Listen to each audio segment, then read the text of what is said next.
What's the most life-changing phone call you ever received? Mine came at 3:47 a.m. on a Tuesday in March. I know the exact time because I was staring at my phone, debating whether to answer the unknown number. Rule 1 of being a broke college student. Never answer calls you don't recognize. They're either debt collectors or your mother's friends trying to set you up with their wonderful sons. But something made me swipe to answer. Is this Quinby Thorne? The voice was formal, crisp, like someone reading from a script. Depends who's asking, I mumbled, still half asleep. This is Fletcher and Associates. We represent the estate of Cordelia Ashworth. Are you the daughter of Zara Thorne, formerly Zara Ashworth? My blood went cold. Mom had never mentioned anyone named Cordelia, ever, and she'd certainly never mentioned being an Ashworth. I think you have the wrong number, I said. Ms. Thorne, your grandmother passed away last month. According to her will, you've inherited her estate. We need to schedule a meeting immediately. Grandmother? Mom always said both her parents died when she was young. No siblings, no family, just us against the world, she'd say. That's impossible. My mom doesn't have any family. Ms. Thorne, the voice softened slightly. Your grandmother left very specific instructions. She knew your mother had told you she was dead. There's quite a lot to explain. I sat up in my tiny dorm room, suddenly wide awake. What kind of estate are we talking about? I asked. $17 million. And a house. The room started spinning. 17 million? We'd been living on ramen and hope for years. Mom worked 3 jobs just to keep me in school. Why now? If she's been alive this whole time, why reach out after she's dead? Your grandmother was estranged from your mother, but she's been watching you, paying for things. Your scholarship to university? That wasn't merit-based. My scholarship. My full ride to the most expensive private school in the state. I'd always wondered how I'd beaten out thousands of applicants. She paid for my school, among other things. Ms. Thorne, there are conditions to the inheritance. You must come to Willowbrook immediately, alone, and you cannot tell your mother about this call. Why can't I tell Mom? Silence stretched across the line. Because your mother isn't who you think she is. And neither are you. The lawyer gave me an address in Willowbrook, a town I'd never heard of, 3 hours north. Said I had 48 hours to decide or the money would go to charity. After hanging up, I stared at my phone for an hour. Then I called Mom. Honey, it's almost 5 a.m. Is everything okay? Mom, who is Cordelia Ashworth? The silence that followed told me everything. Where did you hear that name? Her voice had changed completely. Gone was my warm, loving mother. This voice belonged to a stranger. Someone called about her estate. Said she was my grandmother. Pack your things. Now, we're leaving town. What? Mom, what's going on? Just do it, Quinby. We have maybe an hour before they realize, I know. Before who realizes? Before what? That's when I heard it. Cars pulling up outside my dorm. Multiple engines. Footsteps in the hallway. Someone knocked on my door. Quinby Thorne? We need to talk. I looked out my window. Black SUVs surrounded the building. Men in suits stood at every exit. Mom, I whispered into the phone. I think it's too late. The knocking became pounding. Quinby, listen to me very carefully. Mom's voice was urgent now. Whatever they tell you, whatever they show you, remember this. Everything you think you know about our family is a lie. Trust no one. And whatever you do, the door exploded inward. Don't let them take you to Willowbrook. 3 men in expensive suits stepped through the splintered doorframe. The one in front had silver hair and cold blue eyes that seemed to catalog everything about me in seconds. Ms. Thorne, he said calmly, as if breaking down doors was part of his daily routine. I'm Detective Garrison with the state police. We need you to come with us. Where's your warrant?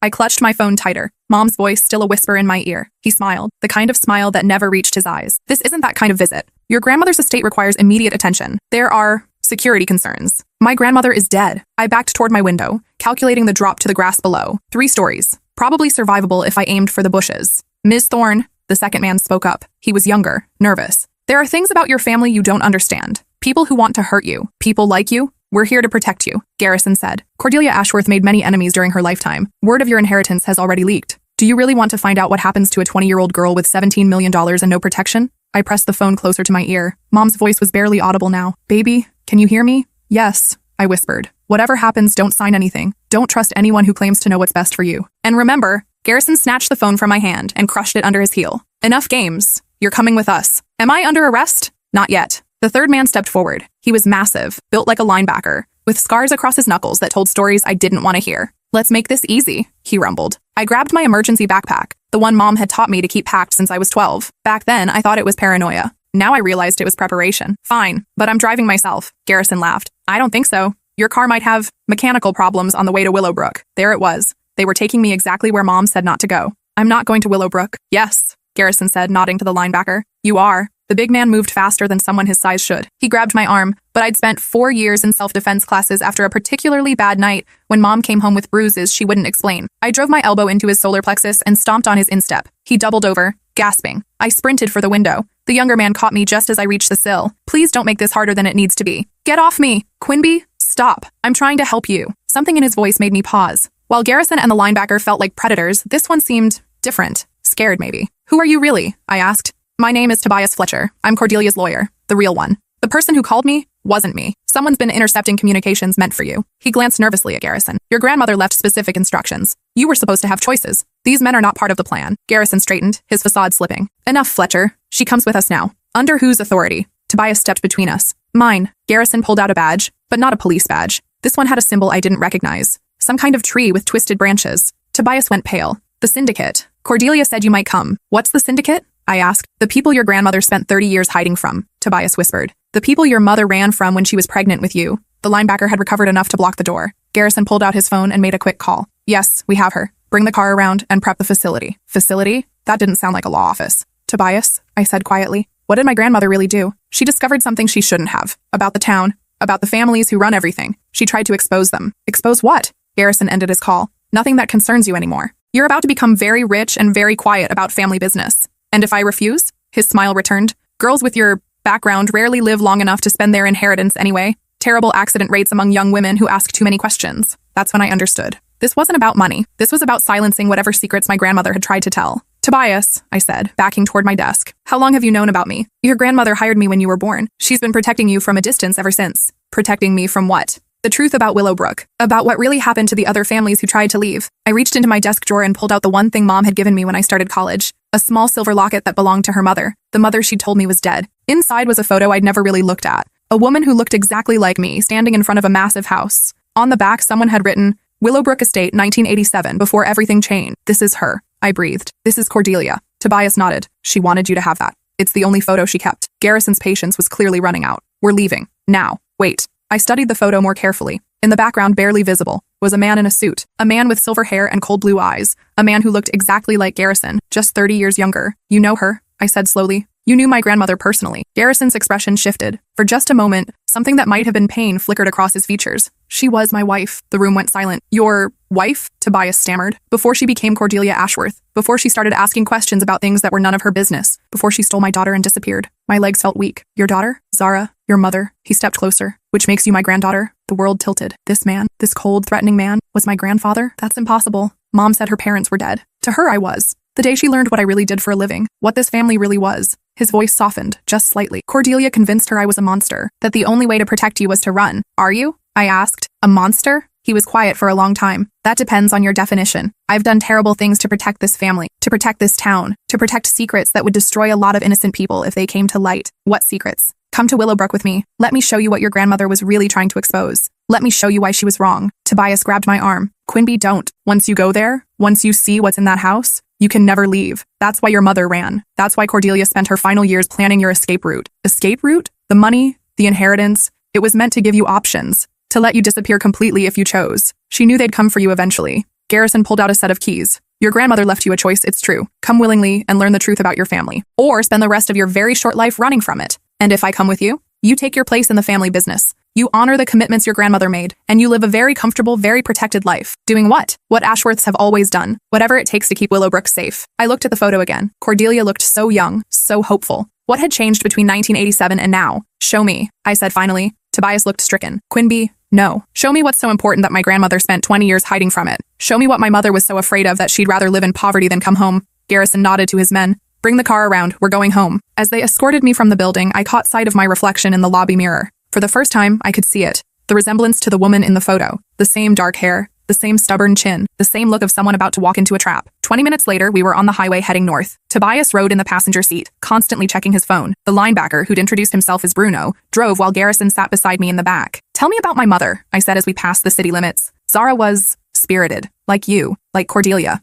Garrison stared out the window. She believed in fairness, in justice, noble concepts that don't always align with necessity. What's that supposed to mean? Sometimes, to protect the many, you have to sacrifice the few. Your mother never understood that concept. Give me an example. He was quiet for several miles. Then, there was a reporter, came to Willowbrook in 1995, asking questions about some missing persons reports. People who'd supposedly moved away but never collected their final paychecks. Never transferred their medical records. What happened to him? He had an accident. Tragic car crash on the winding road out of town. You killed him. I protected 847 families from having their lives destroyed by headlines that would have painted them all as accomplices to something they knew nothing about. Accomplices to what? Garrison turned to study my face. You really don't know, do you? Cordelia never told you anything. Told me what? Willowbrook isn't just a town, Quinby. It's an experiment. A place where certain problems get solved permanently. My stomach clenched. What kind of problems? The kind that can't be handled through traditional legal channels. The kind that powerful people need to disappear. You're talking about murder. I'm talking about justice. When the courts fail, when evidence gets buried, when money buys innocence, that's when places like Willowbrook become necessary.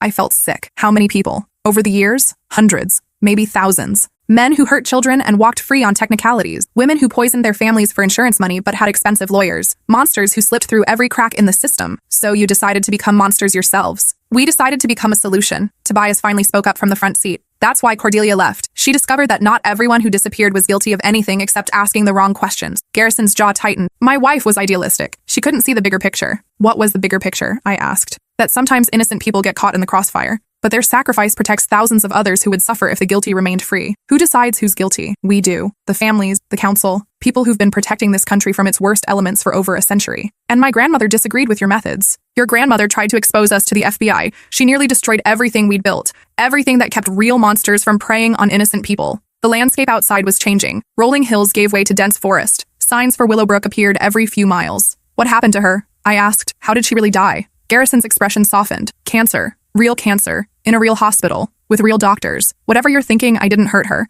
Despite everything she'd done, despite the damage she tried to cause, I loved her until the day she died. But you didn't try to reconcile. She made her choice. She chose righteousness over family, chose principles over protection. Maybe she chose love over fear. He looked at me sharply. What do you mean? Maybe she chose to love all people instead of just the people you decided deserved it. We drove in silence for several more miles. Finally, Tobias turned around. Quimby, there's something else you need to know. About the inheritance. What about it? The $17 million. It's not just money. It's funding. For people who want to expose what happens in Willowbrook. Your grandmother spent years documenting everything. Names, dates, methods. She left you enough money to take it all down. Garrison went very still beside me. She left me evidence? Not just evidence. Proof. Video recordings. Financial records. Testimonials from families of people who disappeared. Everything needed to bring down the entire operation. Where is it? Hidden in the house. In a safe that only opens to your DNA signature. That's when I understood why they really needed me alive. It wasn't about family reunions or taking my place in some twisted legacy. They needed access to whatever evidence could destroy them. And if I refused to open it, Garrison's hand moved to something inside his jacket.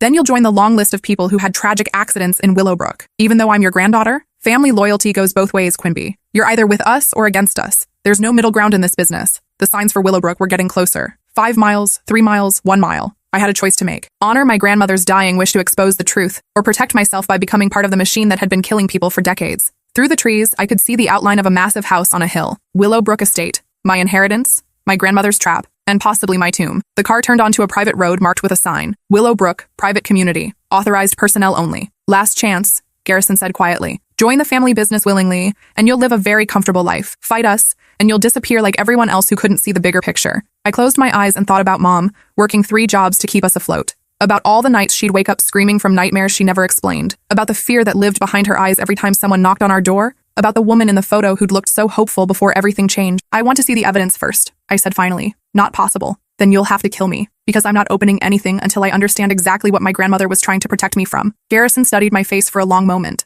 Then he smiled, and for the first time, it reached his eyes. You are definitely Cordelia's granddaughter. The car pulled up to the most beautiful house I'd ever seen. 3 stories of Victorian elegance, surrounded by gardens that looked like something from a fairy tale. This was where my mother had grown up, where my grandmother had lived before everything went wrong, where I was about to learn the truth that had torn my family apart. Welcome home, Quimby, Garrison said as we climbed the front steps. The door opened before we reached it. A woman in an elegant black dress smiled at us warmly. Ms. Thorne, she said, your grandmother has been waiting for... My blood froze. My grandmother is dead. The woman's smile never wavered. Death is... relative in Willowbrook. Please come in. Cordelia is very eager to see you. I stopped walking. That's impossible. Many things seem impossible until you understand the full scope of what we do here. The woman stepped aside, gesturing for us to enter. I'm Dr. Vivian Cross. I've been caring for your grandmother since her transition. Transition to what? Garrison placed a hand on my shoulder. Come inside, Quimby. Some explanations require visual aids. The interior of the house was even more stunning than the exterior. Crystal chandeliers cast rainbow patterns across marble floors. Oil paintings of stern-faced ancestors lined the walls. Everything screamed old money and older secrets. Dr. Cross led us through a series of increasingly ornate rooms. Library, parlor, dining room,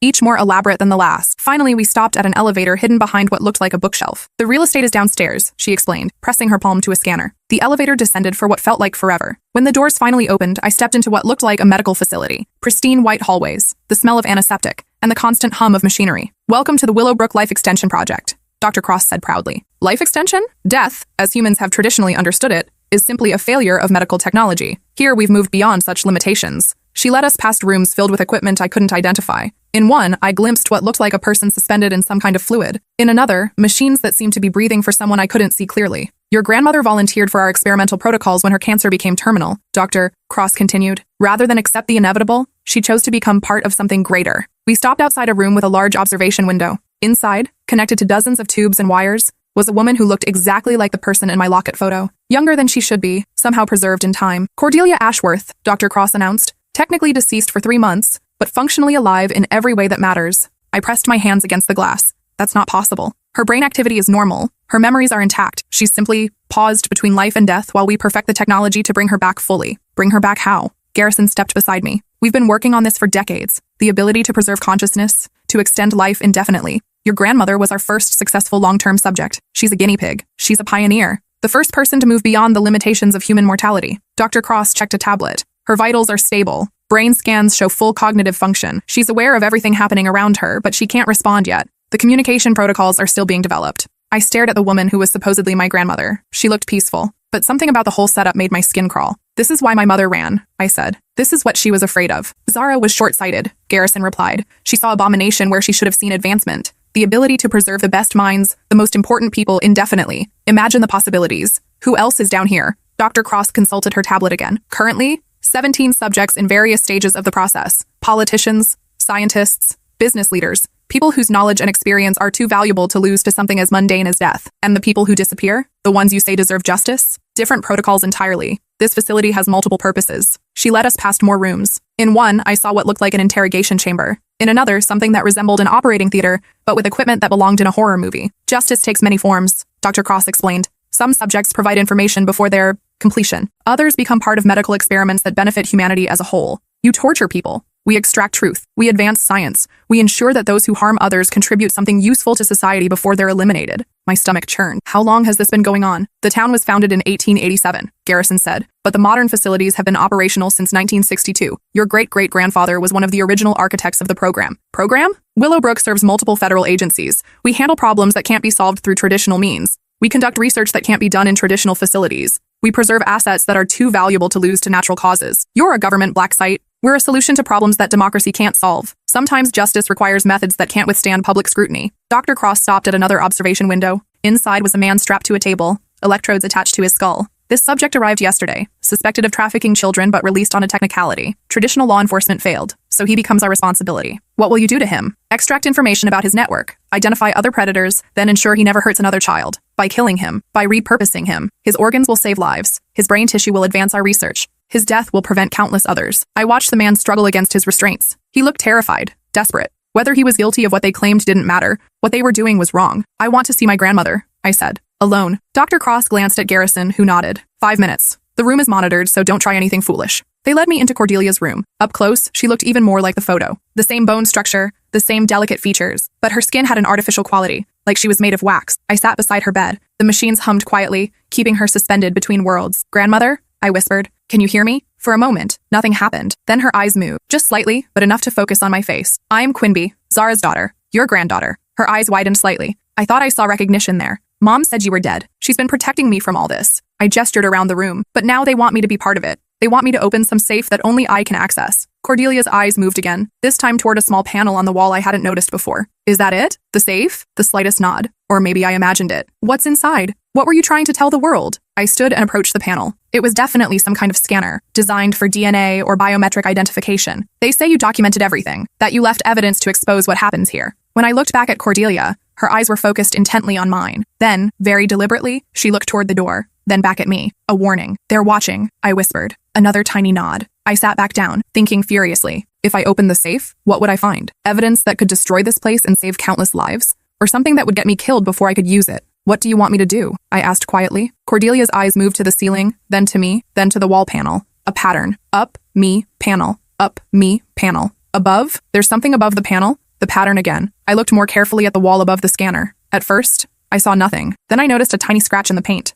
Numbers. 2751. A code? Quinby. Dr. Cross's voice came through an intercom. Time's up. I squeezed Cordelia's hand gently. Her fingers were cold, but somehow they pressed back just barely. I understand, I whispered. When I rejoined the others, Garrison was studying my face carefully. Did she respond to you? No, she just looked at me. It was heartbreaking. The preservation process affects some neural pathways, Dr. Cross explained, but her core personality is intact. When we perfect the revival protocols, she'll be exactly as she was before the cancer. And if I open the safe, what happens to her? That depends on what's inside, Garrison said, and what you choose to do with it. We took the elevator back upstairs. The transition from the sterile medical facility to the elegant Victorian rooms was jarring, like stepping between two different worlds. I need some time to think, I said. Of course. This is your home now. Explore, get comfortable. But understand, once you've seen what you've seen, you can never leave. Too many secrets, too much sensitive information. And if I try? The same thing that happens to everyone who tries to leave Willowbrook with unauthorized knowledge. A tragic accident on the winding mountain roads. Tobias, who'd been silent since we arrived, finally spoke up. Quinby, may I show you to your room? Your grandmother prepared it specially for you. Garrison nodded approval,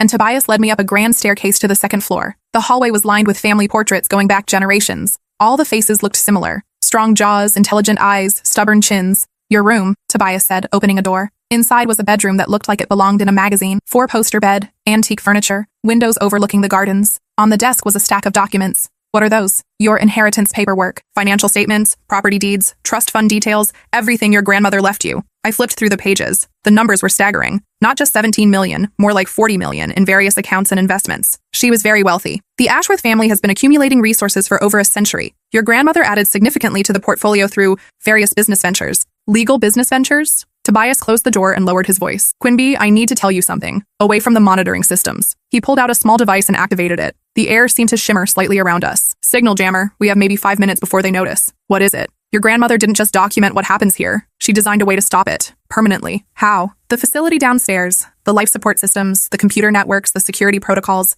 everything runs through a central hub. She built a backdoor into the system, a way to shut it all down remotely. What would that do? Kill everyone being kept alive artificially, destroy all the research data, send evidence files to every major news outlet and federal agency simultaneously. Essentially, it would expose everything while ensuring no one could cover it up. I sat down hard on the bed. She built a kill switch. She built justice, but using it requires specific authorization codes, codes that were genetically encoded to your DNA signature. The safe. The safe contains the activation device. But Quinby, if you use it, hundreds of people will die. Not just the subjects downstairs, everyone in Willowbrook who's complicit in the operation. How many people is that? The entire town. Maybe 3,000 people, including families, children, people who just happened to be born here. The weight of it hit me. My grandmother hadn't just left me evidence, she'd left me the power to commit genocide. Why me? Why not just activate it herself? Because she wanted someone with moral clarity to make the choice. Someone who hadn't been corrupted by years of justifying the unjustifiable. But I'm 20 years old. I don't have moral clarity. I don't know what's right. That's exactly why she chose you. Because you still question things. Because you haven't learned to rationalize atrocity. Tobias checked his device.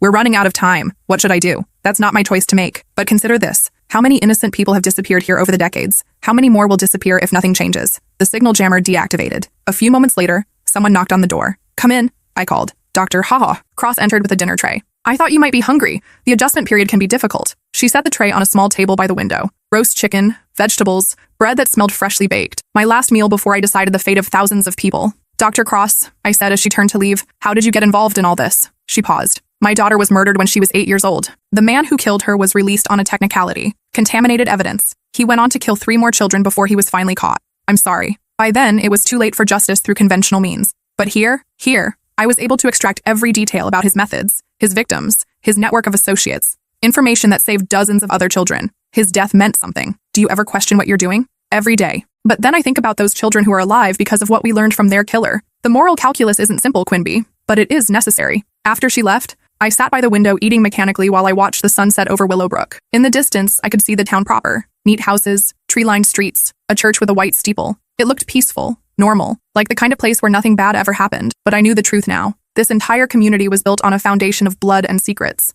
Around midnight, I heard voices in the hallway. Garrison and Dr. Cross discussing something in urgent whispers. Accelerated timeline. Other agencies asking questions. Need the activation codes by tomorrow. So they knew about the kill switch. They needed me to open the safe, not just to suppress the evidence, but to gain control of my grandmother's ultimate weapon. I waited until the house was silent, then crept downstairs. The elevator to the underground facility required a palm scan, but I'd watched Dr. Cross use it. Maybe the system wasn't as secure as they thought. I pressed my palm to the scanner. To my surprise, it worked. The elevator descended into the sterile depths of the facility. The corridors were dimly lit, most of the rooms dark. I made my way back to Cordelia's room. The machines continued their quiet humming, keeping her suspended between life and death. I need to know what you really want me to do, I whispered to her. Her eyes opened, focusing on me immediately. She'd been waiting. I looked at the wall panel she'd indicated earlier. The number scratched above it, 22751. Is that the code to open this? A tiny nod. And inside is the device that can destroy all of this. Another nod. But it will kill thousands of people. Innocent people. Cordelia's eyes moved to a computer terminal in the corner of the room. On the screen was a patient roster, hundreds of names, dates, status updates.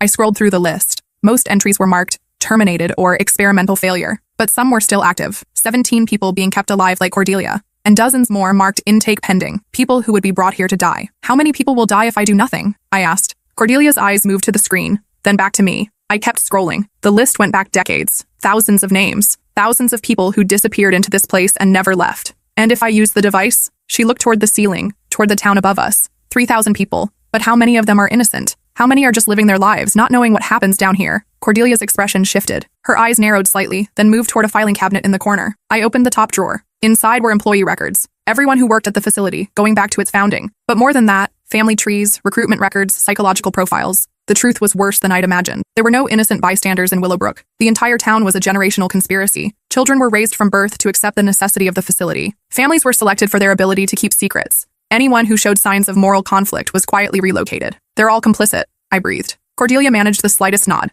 I looked through more files. Birth certificates, education records, marriage licenses, all carefully controlled to maintain the genetic and psychological profiles necessary for the operation. Willowbrook wasn't just a town. It was a breeding program for perfect killers. Even the children? Cordelia's eyes moved to another section of files. I found what she was indicating. Educational curricula for the local schools. Children as young as 6 were being taught that some people deserved to die. By age 12, they were touring the facility. By 16, they were participating in interrogations. My mother escaped this. A nod, followed by Cordelia looking toward a photograph on her bedside table. A picture of a young woman with a baby. Mom and me, when I was maybe 6 months old. You helped her get away. Another nod. And now you want me to finish what you started. Cordelia's eyes closed for a long moment. When they opened, they were filled with something that might have been tears. I understood. This wasn't about revenge or justice or even stopping the killing. This was about love. The love of a grandmother for a granddaughter she'd never been allowed to know. The love of a mother for a daughter who'd been forced to run. The love of a woman for all the innocent people who would suffer if this place continued to exist. I'll do it, I whispered. I approached the wall panel and entered the code. 2751. The panel slid aside, revealing a small safe. Inside was a device about the size of a smartphone, along with a handwritten note.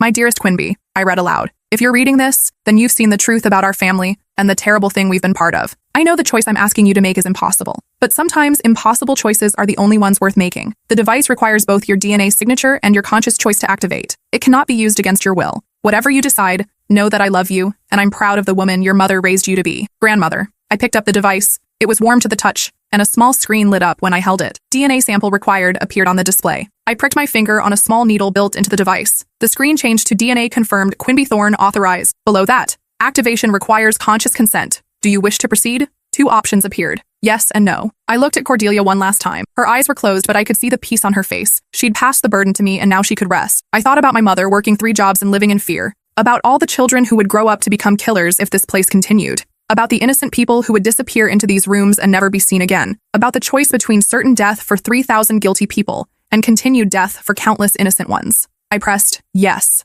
The device hummed to life. Alarms began blaring throughout the facility. Emergency lights bathed everything in red. System shutdown initiated, the device announced. Evidence transmission beginning. Life support termination in 60 seconds. I heard footsteps running in the corridors, shouts of panic and confusion. Cordelia's eyes opened one last time. She looked at me and smiled, actually smiled. Then her eyes closed as the machines around her went silent. The facility shook as systems began shutting down. Water pipes burst. Electrical conduits sparked. The carefully maintained environment that had kept this place hidden for decades was destroying itself. I ran for the elevator, but it was already non-functional. Emergency stairs. There had to be emergency stairs. I found them just as the lights went out completely. In the darkness, I climbed toward the surface while the building collapsed behind me. I emerged into the Victorian house as the sun was rising. Through the windows, I could see smoke rising from various points around Willowbrook. The device had been thorough. Every government building, every facility connected to the operation, every computer system that contained evidence was simultaneously destroying itself and transmitting its contents to the outside world. Garrison found me in the parlor, sitting calmly in an antique chair. "What have you done?" he demanded. "What my grandmother couldn't," I replied. "What my mother was too afraid to do. What someone should have done decades ago."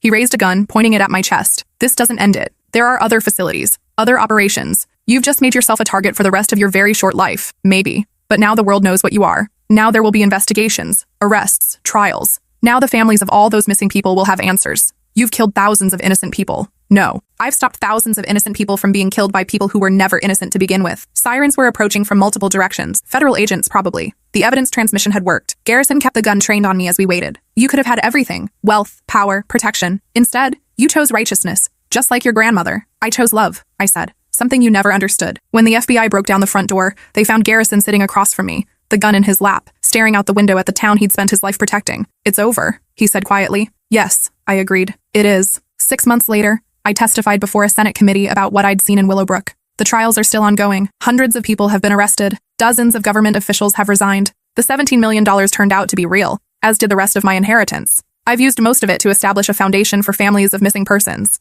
Mom finally told me the whole truth about our family, about the nightmares that had haunted her for 20 years. We live in a small house now, far from Willowbrook. Sometimes I wake up wondering if I made the right choice. 3,000 people died because of what I did. But then I think about all the people who are alive because I did it. In my dreams, I see Cordelia as she was in that final moment, peaceful, proud, free. And I know that sometimes the hardest choices are the ones that let us sleep at night. The phone calls still come occasionally. Unknown numbers, threatening voices, promises of revenge, but they don't scare me anymore. I learned something important in Willowbrook. Some secrets are too terrible to keep, some legacies too poisonous to inherit, and some choices too important to leave to someone else. My grandmother gave me the power to end a nightmare that had lasted for generations, and I used it.